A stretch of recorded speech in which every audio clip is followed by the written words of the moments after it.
ಎಷ್ಟು ಬೇಡ ಆದರೂ ಮೇಡಮ್ ಕೇಳ್ತಾ ಇಲ್ಲ. ಇಲ್ಲಿಗೆ ಬರಲೇಬೇಕು ಅಂತ ಬರ್ತೀನಿ ಅಂತ ಹೊರಟು ಬಿಟ್ಟಿದ್ದಾರೆ. ಹಠ ಹಿಡಿತಾ ಇದ್ದಾರೆ.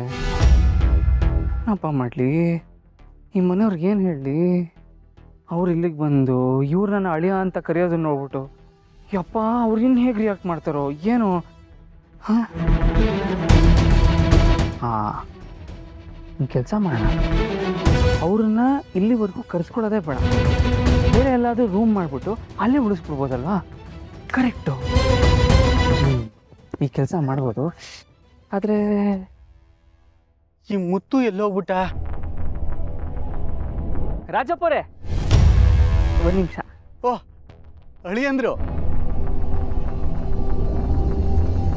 ಅಳಿಯಂದ್ರೆ ನನಗೆ ನಿಮ್ಮಿಂದ ಒಂದು ಸಹಾಯ ಆಗಬೇಕಾಗಿತ್ತು. ಅಯ್ಯೋ ಅಳಿಯಂದ್ರೆ, ಇದೇನಿದು ಸಹಾಯ ಅಂತ ಕೇಳ್ತಾ ಇದ್ದೀರಾ? ನೀವೇನು ಹೇಳಿದ್ರು ಅದನ್ನ ಮಾಡೋದು ನಮ್ಮ ಕರ್ತವ್ಯ. ನೀವು ಏನೇ ಕೆಲಸ ಹೇಳಿದ್ರು ನಾವು ಅದನ್ನ ಮಾಡಲೇಬೇಕು. ಎಷ್ಟೇ ಆದರೂ ನಾವು ಈ ಮನೆ ಕೆಲಸದವರು, ನೀವು ಈ ಮನೆ ಅಳಿಯಂದ್ರು. ಅಂದರೆ ನಮಗೆ ಚಿಕ್ಕ ಯಜಮಾನ್ರಿದ್ದ ಹಾಗೆ. ಹೇಳಿ ಚಿಕ್ಕ ಯಜಮಾನ್ರೆ, ಏನು ಮಾಡ್ಬೇಕು ನಾನು? ದಯವಿಟ್ಟು ನೀವು ಚಿಕ್ಕ ಯಜಮಾನ್ರೆ ಅಂತ ಕರಿಬೇಡಿ.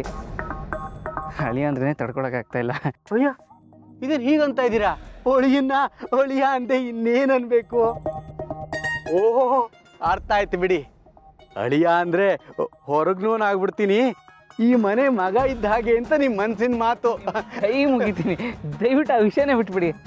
ನನಗೆ ಸಹಾಯ ಆಗ್ಬೇಕಂತ ಕೇಳಿದ್ನಲ್ಲ, ಅದೇನಂದ್ರೆ ಇಲ್ಲಿ ಹತ್ರದಲ್ಲಿ ಯಾವುದಾದ್ರೂ ರೂಮ್ ಸಿಗ್ಬೋದಾ? ರೂಮಾ? ಯಾಕಳಿ ಅಂದರೆ ಅದು ನನ್ನ ಫ್ರೆಂಡ್ ಒಬ್ರು ಊರಿಗೆ ಬರ್ತಾ ಇದ್ದಾರೆ. ಸೊ ಉಳ್ಕೊಳ್ಳೋದಕ್ಕೆ ಏನಾದರೂ ಒಂದು ರೂಮ್ ವ್ಯವಸ್ಥೆ ಆಗ್ಬೋದಾ ಹೊರಗಡೆ ಅಂತ? ಎಂಥ ಮಾತು ಅಂತ ಆಡ್ತಾ ಇದ್ದೀರಿ? ನಿಮ್ಮ ಫ್ರೆಂಡು ಅಂದಮೇಲೆ ಅವರು ಈ ಮನೆಗೆ ಅತಿಥಿಗಳಿದ್ದಾಗೆ.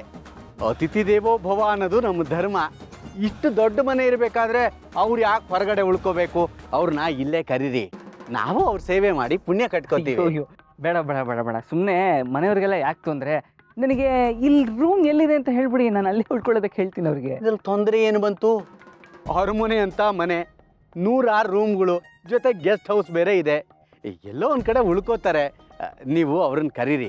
ಅವ್ರಿಗೇನಾದರೂ ಇಲ್ಲಿ ಬರೋದಕ್ಕೆ ಸಂಕೋಚ ಇದ್ರೆ ಹೇಳಿ, ಅವ್ರ ಫೋನ್ ನಂಬರ್ ಕೊಡಿ, ನಾನೇ ಫೋನ್ ಮಾಡಿ ಬನ್ನಿ ಅಂತ ಕೇಳ್ಕೊತೀನಿ. ಇರ್ಲಿ ಇರ್ಲಿ, ಪರವಾಗಿಲ್ಲ.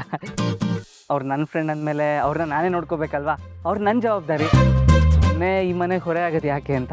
ಅಯ್ಯೋ ಅಯ್ಯೋ ಅಯ್ಯೋ, ಎಂಥ ಮಾತಾಡ್ಬಿಟ್ರಿ ಅಳಿ ಅಂದರೆ. ಮೆಚ್ದೆ ನಿಮ್ಮ ಸ್ವಾಭಿಮಾನನ. ಆದರೂ ನಿಮ್ಮ ಸ್ನೇಹಿತರು ಈ ಮನೆಗೆ ಹೊರೆ ಆಗಲ್ಲ.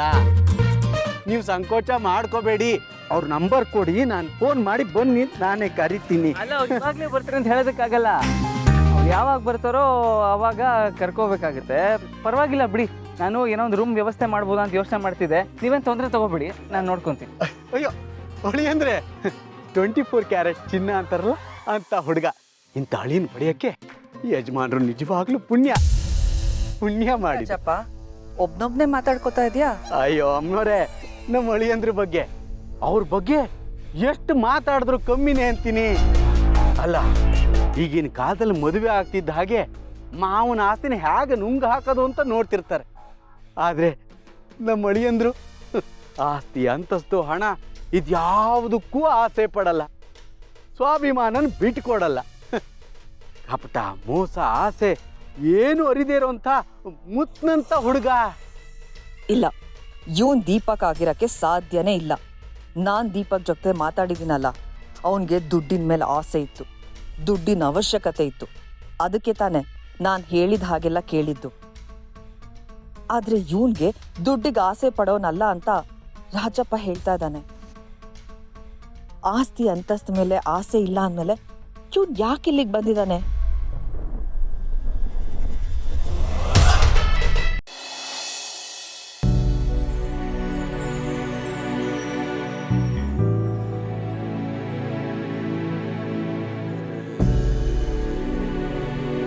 ಯಜಮಾನ್ರೆ, ಟೀ ತಗೊಳ್ಳಿ.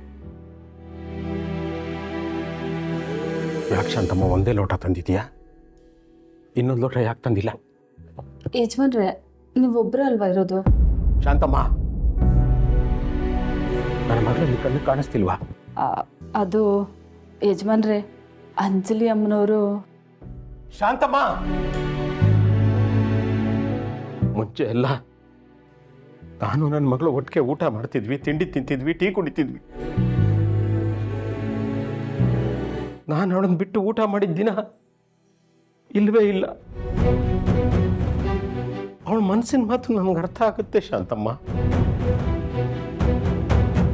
ಈಗ ಅವಳು ಎದ್ದು ಓಡಾಡದೆ ಇರ್ಬೋದು, ನಮ್ಮನ್ನು ನೋಡದೆ ಇರ್ಬೋದು, ಮಾತಾಡದೆ ಇರ್ಬೋದು, ಆದರೆ ಅವಳ ಮನಸ್ಸಿನ ಮಾತು ನನಗೆ ಅರ್ಥ ಆಗುತ್ತೆ.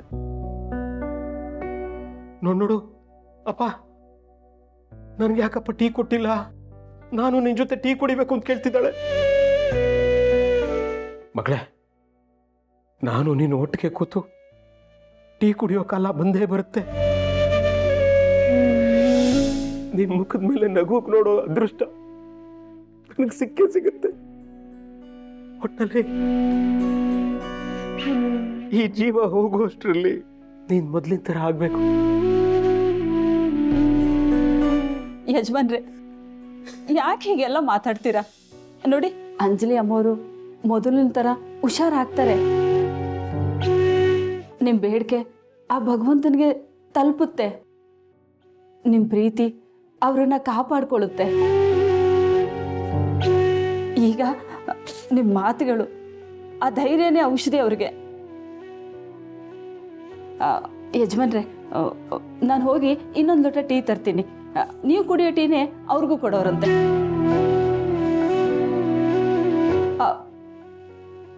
ಯಜಮಾನ್ರೆ, ಸಂಜೆ ಪಕ್ಕದವ್ರ ಜಮೀನ್ದಾರ್ ಮನೆಗೆ ಹೋಗಬೇಕು. ಅದೇನೋ ಫ್ಯಾಕ್ಟ್ರಿ ತಗೊಳ್ಳೋ ವಿಷಯ ಮಾತಾಡಬೇಕು. ಅದನ್ನು ನೆನಪಿಸು ಅಂತ ಹೇಳಿದ್ರಿ. ಓಹ್, ಅದಿವತ್ತೇ ಅಲ್ಲ? ಇಲ್ಲ ಶಾಂತಮ್ಮ, ನಾನೆಲ್ಲಿಗೂ ಹೋಗಲ್ಲ. ಇವತ್ತು ಸಂಜೆ ನಾನು ಮನೆಯಿಂದ ಆಚೆ ಹೋಗೋದಿಲ್ಲ. ಅಲ್ಲ, ಅಷ್ಟು ದೊಡ್ಡ ಫ್ಯಾಕ್ಟ್ರಿ ತಗೊಳ್ಳೋ ವಿಷಯ ಬಿಟ್ಟು. ಶಾಂತಮ್ಮ, ನನಗೆ ಅಂತ ಸ್ವಲ್ಪ ಸಮಯ ಕೊಟ್ಕೊಳ್ಳೋದು ಬೇಡವಾ?